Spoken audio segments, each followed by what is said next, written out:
Bonsoir, nous voici rassemblés pour le dimanche de la parole, ainsi que le pape François l'a demandé. Et c'est à la lumière de la parole de Dieu que nous essayons d'entrer dans le mystère de Notre-Dame. Et je vous invite, vous ici à Saint-Germain-l'Auxerrois, et peut-être ceux qui nous rejoignent sur la chaîne KTO, de demander l'aide de la Vierge Marie en récitant ensemble la salutation angélique. Je vous salue Marie, pleine de grâce, le Seigneur est avec vous. Vous êtes bénie entre toutes les femmes, et Jésus, le fruit de vos entrailles, est béni. Sainte Marie, Mère de Dieu, priez pour nous, pauvres pécheurs, maintenant et à l'heure de notre mort. Amen. Notre-Dame, Arche d'Alliance, Notre-Dame de Jérusalem, Notre-Dame de Paris. Asseyons-nous pour lire ensemble la parole. Je vous rappelle que nous nous mettons à l'école de la parole de Dieu lui-même et en le faisant, nous entrons dans la tradition des grands commentateurs du Moyen-Âge au moment où le chantier de Notre-Dame était en route avec des grands personnages bien connus comme Eudes de Saint-Victor, Eudes de Fouillois ou le grand Jean de Soissons, prieur d'un prieuré qui s'appelle Saint-Jean-des-Vignes, admirable, et qui avait l'audace ou la simplicité, comme nous essayons de le faire maintenant, de lire la parole de Dieu pour entrer dans ses secrets. Et ces secrets pour entrer, là encore, en contact avec Dieu dans le sanctuaire. Et comme Dieu a déjà parlé de la manière dont il voulait se rencontrer avec nous ou que nous nous rencontrions avec lui, lorsqu'il a inspiré Noé pour bâtir l'arche du salut, ou bien Moïse pour bâtir la tente du rendez-vous, ou encore après, nous allons le voir maintenant, Salomon pour bâtir le temple. À travers ces maquettes, nous avons le projet de Dieu qui se dévoile lentement, un peu comme si nous passions du brouillard dans lequel nous sommes, ou la fumée de l'incendie pour Notre-Dame, pour retrouver la clarté, la vision la plus claire et la plus simple et la plus vraie de la possibilité de rencontrer le Seigneur là où lui nous donne rendez-vous. Car en ces moments de paganisme triomphant, il est toujours bon de dire et de redire que ce n'est pas nous qui inventons Dieu, c'est Dieu qui parle et qui nous invite à le rencontrer. Et donc c'est sa volonté à lui qu'il faut découvrir, qu'il faut discerner et à laquelle il faut pouvoir se consacrer. Donc nous avons déjà passé du temps pour lire la Genèse et l'Arche de Noé, pour lire l'Exode et l'Arche d'Alliance. Que devient cette fameuse Arche d'Alliance? Elle bouge. Le plus important dans le livre de l'Exode, pour y revenir, dans le coffre que représente l'Arche d'Alliance, le plus important, ce n'est pas le coffre, ce n'est même pas ce qu'il y a dans le coffre. Le plus important, ce sont les 4 anneaux, 2 à droite, 2 à gauche, dans lesquels on enfile les barres. Il y a 2 barres qui sont enfilées dans les anneaux de l'Arche d'Alliance. Et pourquoi ces barres? Pour pouvoir transporter l'Arche d'Alliance là où elle veut aller. C'est-à-dire que c'est Dieu qui est le bon pasteur de son peuple, c'est Dieu qui est le guide de son peuple, et Dieu emmène son peuple là où il veut.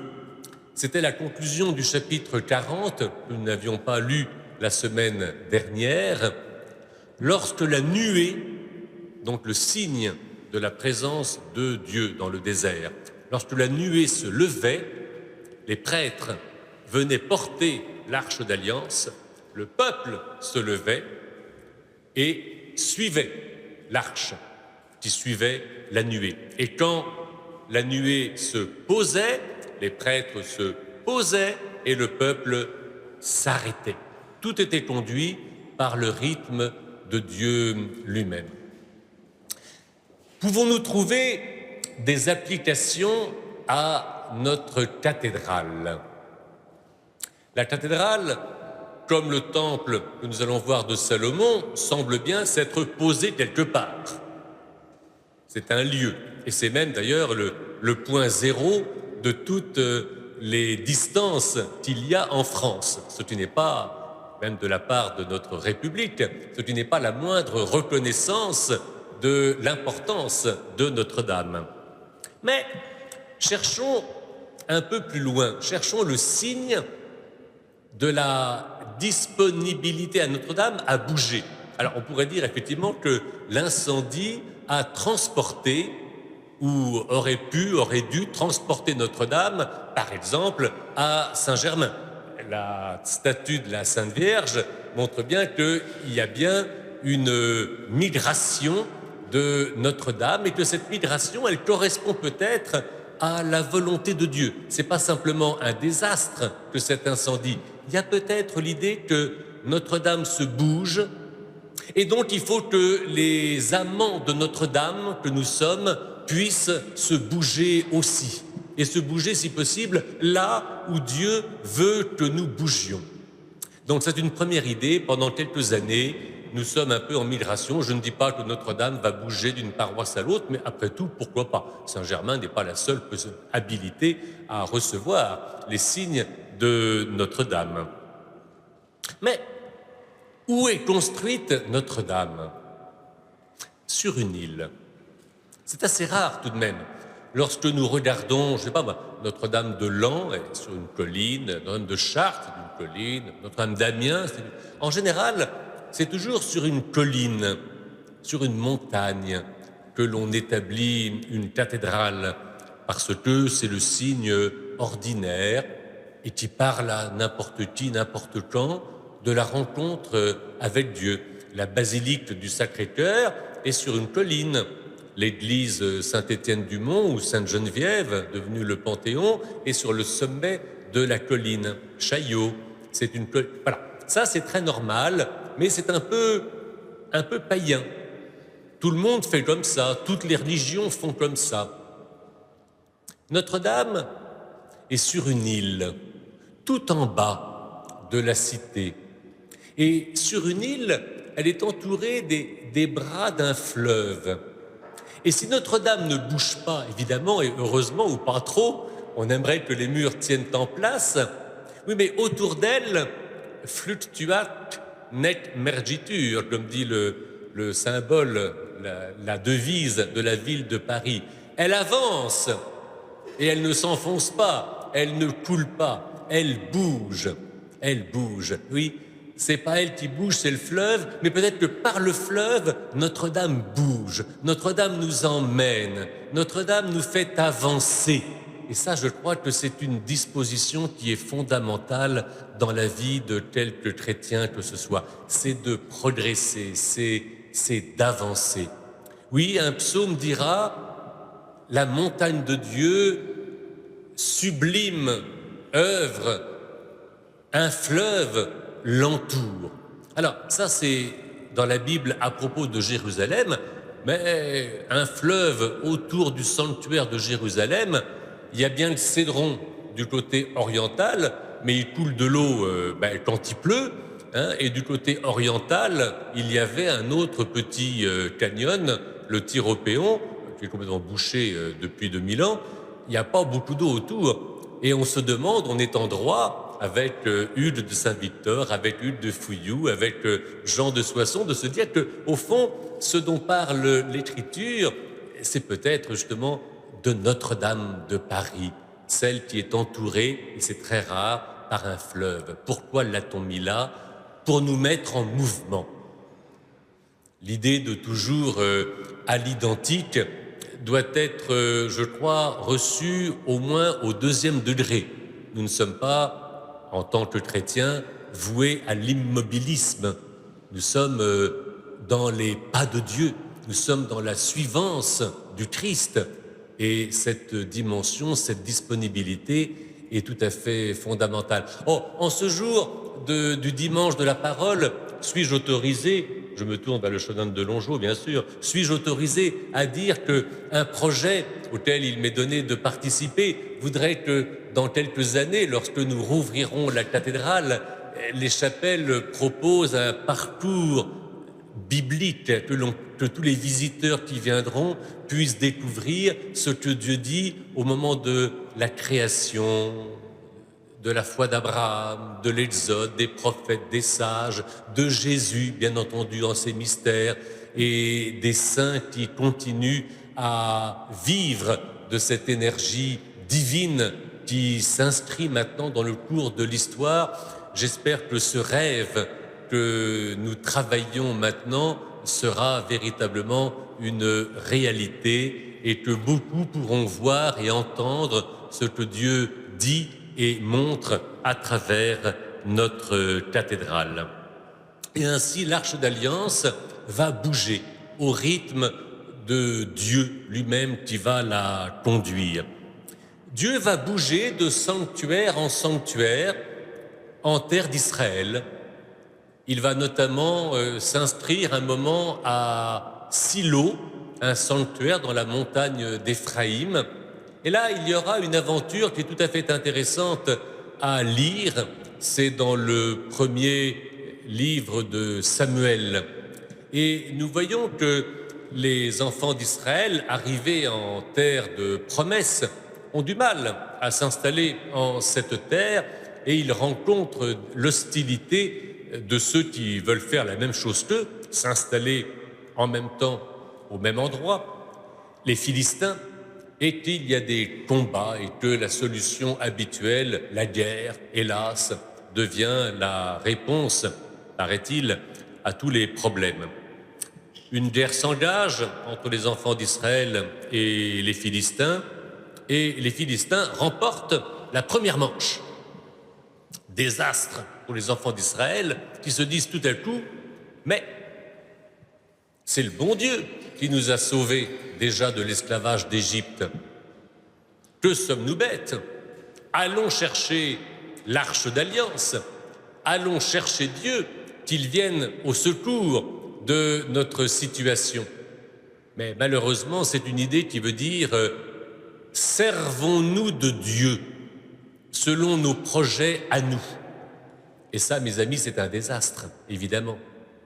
On ne se sert pas de Dieu, on ne se sert pas de son sanctuaire, on ne se sert pas de Notre-Dame. Notre-Dame n'est pas une sorte d'outil qui servirait ni à attirer le touriste, ni à faire de l'argent pour le diocèse de Paris, ni à contenter simplement les quelques esthètes. Non, Notre-Dame, comme le Temple, comme l'Arche d'Alliance, c'est Dieu qui nous donne rendez-vous. Ce n'est pas nous qui nous servons de lui. Nous le servons. Notre-Dame, comme le sanctuaire, comme le Temple, est fait pour reconnaître, justement par l'exposé de sa parole, de ses gestes, est fait pour reconnaître qui est Dieu. On l'a vu la fois dernière. Vous vous rappelez comment Dieu est un et le sanctuaire doit être compris dans son unité et non pas d'abord dans sa multiplicité. Il s'agit de reconnaître Dieu et de faire sa volonté. Que fait Dieu? Alors Dieu est toujours surprenant. Dieu laisse faire cette mauvaise idée d'Israël ou cette fausse bonne idée d'amener l'Arche d'Alliance sur le champ de bataille. La bataille s'engage et qui l'emporte dans la deuxième manche? C'est encore les Philistins. Et oui, Dieu se laisse prendre. Dieu se laisse capturer par les Philistins pour signifier aux enfants d'Israël que ce n'est pas lui qui est à leur service, mais c'est Israël qui doit servir Dieu. Vous vous rappelez ce que dit l'Évangile, ce que Jésus dit dans l'Évangile, hein? C'est pas vous qui m'avez choisi, c'est pas vous qui m'avez aimé, c'est moi qui ai commencé. L'initiative doit venir de Dieu.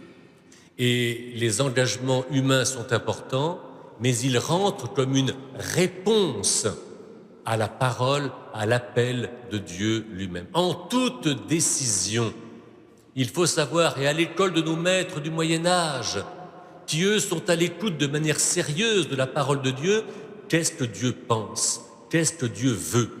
Et nous pouvons le savoir en lisant avec acribie, avec attention, cette parole, en la prenant au sérieux. Alors les Philistins ne vont pas faire grand-chose de l'Arche d'Alliance parce qu'ils vont la mettre dans leur panthéon, et ça, Dieu n'aime pas non plus beaucoup. Notre-Dame n'est pas simplement une église parmi les autres, Dieu n'est pas une divinité parmi les autres, non, Dieu est unique, Dieu est le seul. Et c'est cela qu'il faut reconnaître, Dieu est l'unique, Dieu est le seul. Et l'Arche d'Alliance va échapper aussi bien aux enfants d'Israël qu'à la main des Philistins, et elle va rentrer dans un autre lieu en attendant que David prenne la décision de la faire monter dans son palais. Nous approchons du moment de la construction du temple de Jérusalem. Oui, c'est David qui reconnaît que l'Arche d'Alliance, qui est arrivée dans un petit village près de Jérusalem, qui s'appelle Kiryat Yearim, que nous connaissons bien dans le diocèse de Paris, David pense que ce petit village est trop petit, c'est une colline, comme d'habitude, et on va la faire venir au Mont Sion. On va la faire venir à Jérusalem. Jérusalem, est-ce une colline? Oui, mais c'est une toute petite colline. Jérusalem, en fait, est comme le creux d'un vase. Le psaume dit « Jérusalem, des collines, des montagnes », des collines en vrai, des montagnes l'entourent. Oui, Jérusalem se présente au fond comme un petit nombril, une petite cuvette entourée de montagnes plus grandes. Tout le monde connaît le mont des Oliviers, par exemple, mais d'autres collines entourent Jérusalem, qui se trouve être comme un endroit protégé, un endroit presque tranquille, où on pourra venir de tous les flancs pour reconnaître et adorer la présence du Seigneur. L'idée de David, au départ, elle est un peu banale. David s'est d'abord construit un palais pour lui. Bon. Et il dit, au fond, pourquoi ne ferais-je pas pareil pour Dieu? Avouez que nous sommes toujours, nous sommes quelquefois, peut-être souvent, comme des David. Nous pensons à nous, et ayant bien fait pour nous, nous nous disons, qu'est-ce qu'on pourrait faire pour le bon Dieu? Alors, c'est pas mauvais, mais c'est peut-être pas dans le bon ordre quand même. Il consulte un prophète, un sage, qui lui aussi, se laissant un peu aller, dire c'est une bonne idée. Voilà, tu as fait pour toi, tu vas faire un peu pour le bon Dieu. Et alors, Dieu va inspirer le prophète Nathan qui va prendre la parole auprès de David pour dire c'est bien ton idée, mais je vais la transformer. C'est bien de me faire un lieu visible pour tout le monde, mais c'est moi qui vais me bâtir un temple. Et là, nous sommes invités, mes amis, à reprendre aussi bien le projet de Maurice de Sully, au milieu du XIIe siècle, que de reprendre aussi le projet de la reconstruction, de la réhabilitation de Notre-Dame aujourd'hui. Bien sûr, Maurice de Sully a voulu bien faire. Le pape de l'époque demandait que l'on puisse rassembler le peuple dans un lieu le plus unique possible pour le rassembler, pour lui adresser la parole. Dieu est unique, l'Église est unique, le peuple est unique, donc d'avoir un sanctuaire qui puisse rassembler tout le monde, c'est bien dans l'ordre des signes. Et puis disons que c'est pratique, l'évêque va pouvoir s'adresser à l'ensemble de son peuple. Oui, mais à travers ce que fait le curé, l'évêque et toutes les instances possibles et imaginables, à la clé de tous ces projets, mes amis, qui gouverne, qui a l'initiative, qui connaît le projet? C'est Dieu. Ce n'est pas simplement l'œuvre d'un homme. Tous les livres que nous avons aujourd'hui insistent bien sûr sur les mérites de l'œuvre de Maurice de Sully et de ses continuateurs et de tous les réformateurs qui ont œuvré pour le rayonnement de Notre-Dame. Mais n'oublions jamais qu'à travers eux, c'est le projet de Dieu que nous sommes invités à connaître, à reconnaître, à faire connaître à tous. On regarde Notre-Dame et on ne dit pas, tiens, c'est tel architecte, c'est Viollet-le-Duc, c'est Maurice de Sully, c'est le roi Louis XIV ou un autre. Non, à travers eux, la main de Dieu. Et il faut que dans le projet de réhabilitation de Notre-Dame, nous puissions dire, lorsque nous entrerons, Te Deum, à toi Dieu, notre louange, et de laisser peut-être de côté les innombrables et extraordinaires mains humaines qui interviennent, mais pour reconnaître le projet de Dieu lui-même. D'ailleurs, le projet des hommes, qui a matériellement construit ce temple? Dès le départ, nous passons au premier livre des Rois, au chapitre 5e, avant de commencer les travaux. Salomon, dont on a fait évidemment une figure immense, mais qui historiquement est une figure matériellement assez modeste, il n'a pas les moyens. Il n'a pas les moyens de bâtir un temple.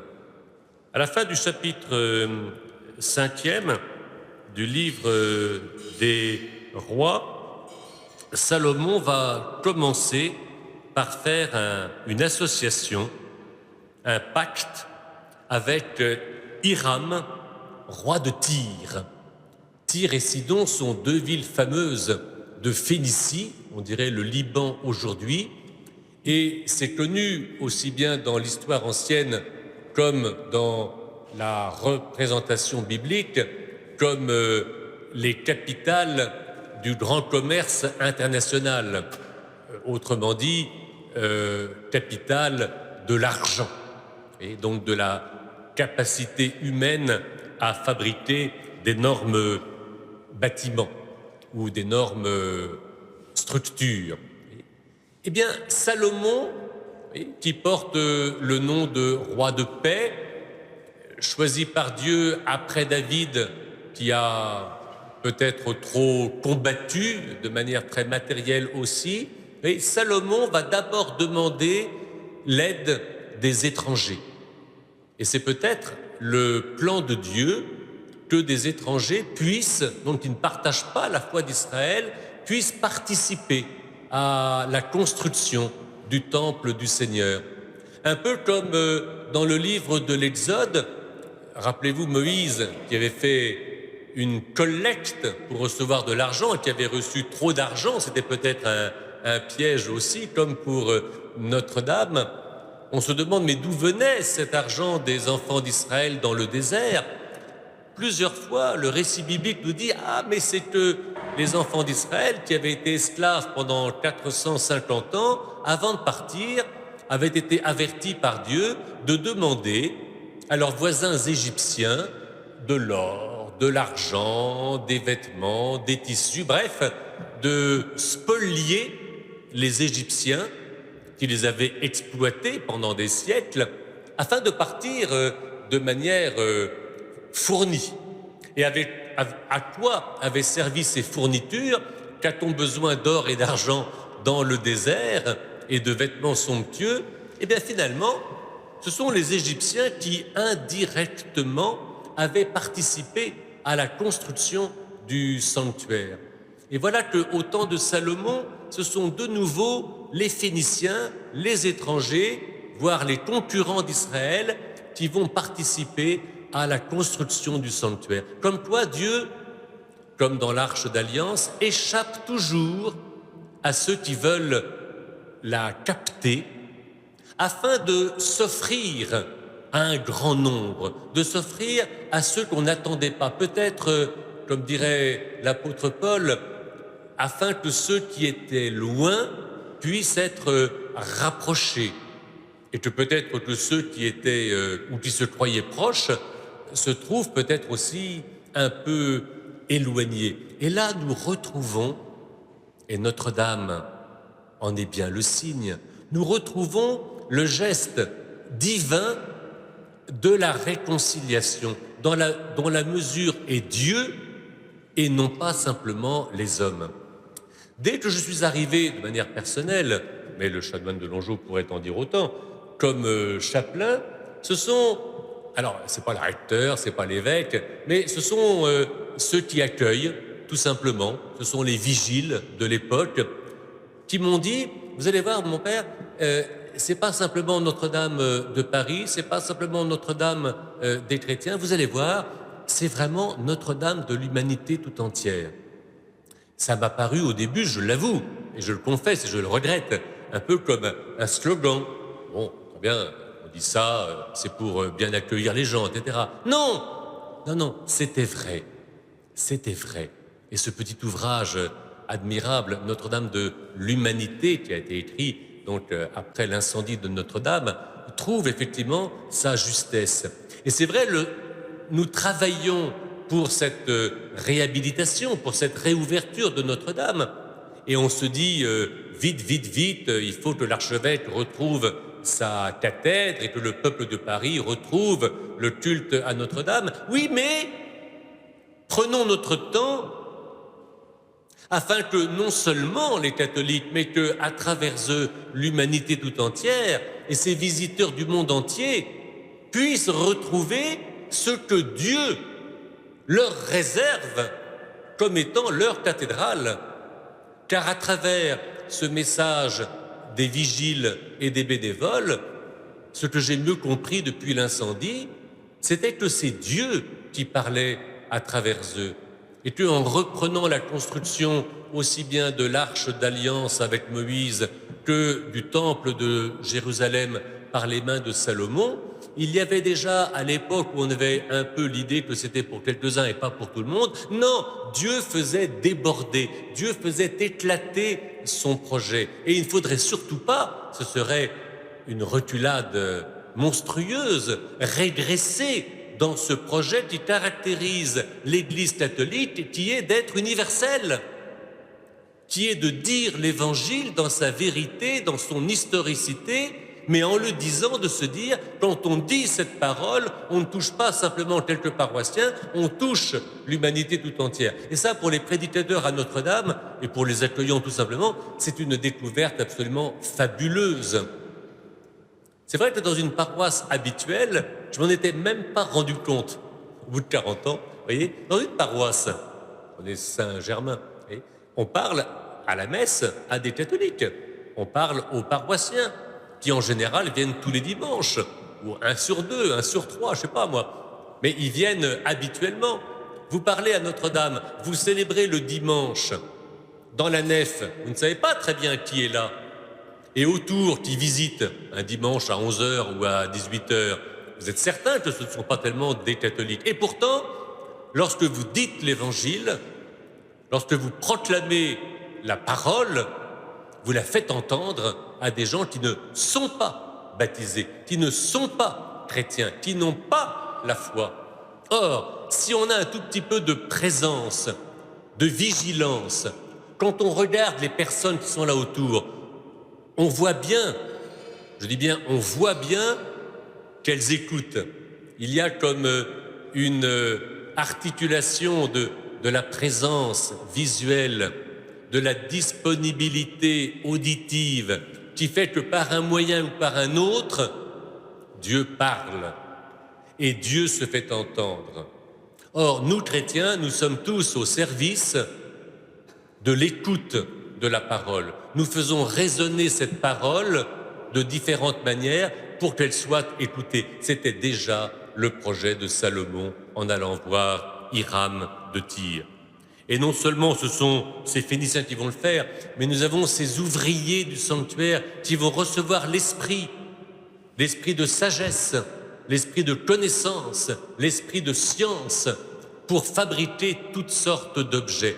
L'Esprit Saint est donné au temps de Moïse et de Salomon aux ouvriers du sanctuaire pour bâtir un bâtiment, pour édifier des objets en toutes sortes de matières qui diront à la fois le projet des hommes, l'intelligence des hommes, mais par leur intelligence et leur savoir-faire, qui diront quelque chose de la volonté de Dieu, quelque chose de la bienveillance de Dieu qui, à travers la beauté des pierres, des tissus, de l'architecture, sauront dire la beauté, l'unité, la fécondité du plan de Dieu qui se dévoile pour la bienveillance envers tout homme qui vient en ce monde. C'est ça le projet de Notre-Dame et c'est au service de ce projet que nous sommes consacrés. Et l'Esprit Saint, passe par des médiations extrêmement modestes et simples pour atteindre un but qui confine avec tout simplement ce qui est parfait, ce qui est divin, ce qui est achevé. C'est déjà le projet du temps de Salomon, comme c'est le projet de Notre-Dame. Et c'est ça qui va faire que les ouvriers du sanctuaire, au temps de Moïse, au temps de Salomon, mais en 2019, 2020 et dans les années qui suivent, sont toujours, à travers leur talent, au service d'un projet dont Dieu est l'architecte et le constructeur. Et c'est cela que nous sommes invités à mettre en lumière, car nous ne nous en apercevons pas forcément. C'est toujours à reconnaître. C'est donné par Dieu, nous ne le voyons pas, et nous sommes invités à nous réveiller par l'intelligence et la prière, par l'étude de la parole, pour discerner comment aujourd'hui est en train de se passer quelque chose qui nous dépasse de très loin. Rendons grâce à Dieu pour ce projet. Nous verrons la semaine prochaine, si Dieu veut, bien sûr, nous verrons les critiques que les prophètes feront, nous verrons tous les abus, et nous prions maintenant pour cette vigilance, comme nous prions toujours. Je le demande peut-être en mon nom tout seul, mais je le fais, dimanche après dimanche, pour la réintégration de M. Sylvain Dieudonné, chef du chœur grégorien à Notre-Dame de Paris et pilier fondamental de la musique sacrée à Notre-Dame et pour Notre-Dame. Disons ensemble, je vous salue Marie. Je vous salue Marie, pleine de grâce, le Seigneur est avec vous. Vous êtes bénie entre toutes les femmes, et Jésus, le fruit de vos entrailles, est béni. Sainte Marie, Mère de Dieu, priez pour nous, pauvres pécheurs, maintenant et à l'heure de notre mort. Amen. Notre-Dame, arche d'alliance, Notre-Dame de Jérusalem, Notre-Dame de Paris. Dans quelques instants, les vêpres sont célébrées, présidées par le chanoine Jacques de Longeau. Merci de votre attention et si vous voulez, à la semaine prochaine.